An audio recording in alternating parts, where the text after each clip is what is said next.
CPAC fans, it's Marlena here for another edition of 5 Questions with Marlena. Tonight, we are sitting down with Dave Koz, who is here again for another Christmas tour. Tonight is Christmas Tour 2016. We are so excited to have him back. So we're going to get started with our 5 questions. Are you ready, Dave? I am so ready. Come on, bring it on. Okay, so everyone knows you are incredible on the saxophone. Are there any other instruments that you can play? Very badly. Yes. I played, well, the first instrument that I started on was piano.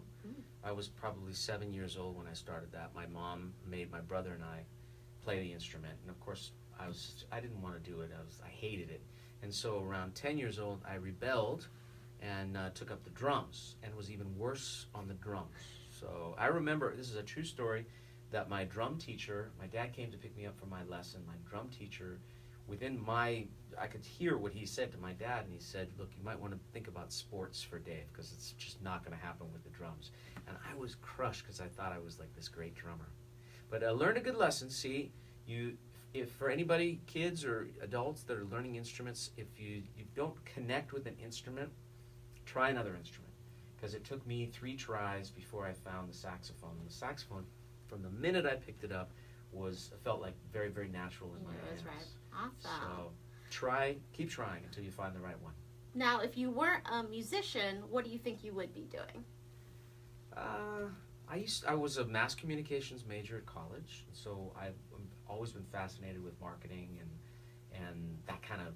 See, maybe I would work with you. Yeah, maybe. Under you, of course. You'd be the boss, of course, because Thank I you really for don't that. know much about social media.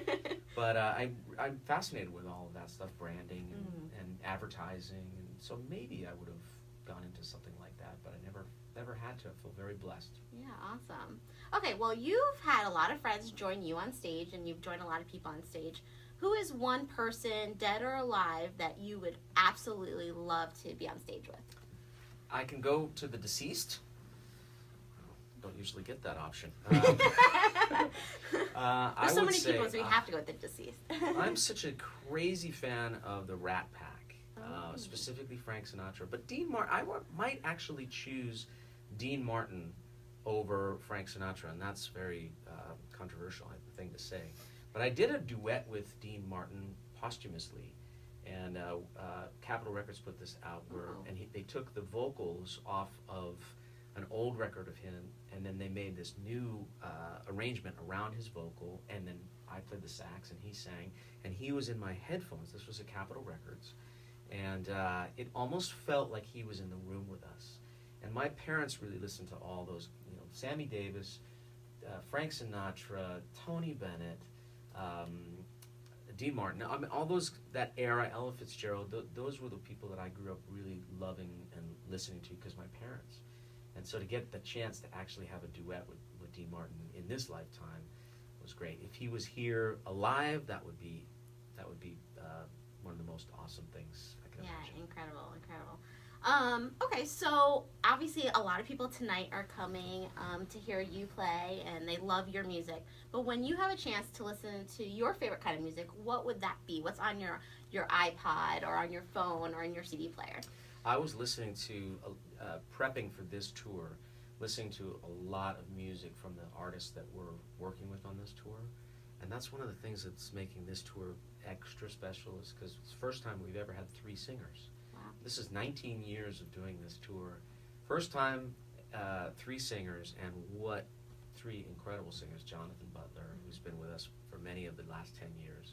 Kenny Lattimore, one of the greatest R&B gospel crooners. And the legend herself, Valerie Simpson.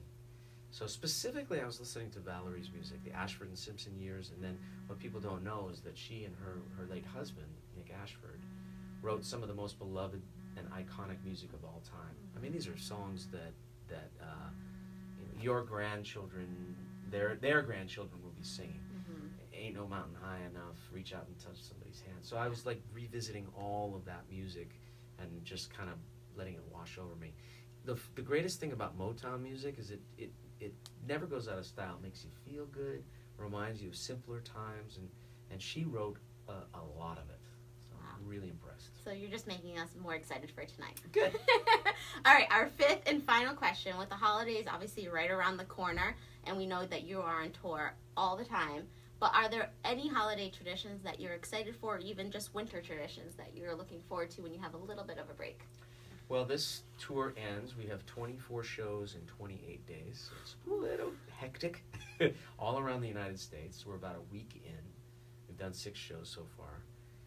And it's good to get out of the state of Florida. So I want to say thank you to Atlanta for giving us our first non-Florida. Something weird about doing a Christmas show in Florida. It just doesn't quite add up. So when we got out of the bus here at the Cobb, and we felt that little nip in the air, that kind of frosty, breeze, yeah, felt good. Actually, I don't think many people talk about that, but the cold actually felt good to me because it felt Christmassy. But the end of this tour is in the Bay Area in California, where I have a little house in Marin County, and I will be holing up there. Probably not talking a lot, probably a lot of sleeping, but I really look forward to it. That's like a Christmas tradition for me. We go hard for this whole tour, and when it ends, I have a really beautiful break.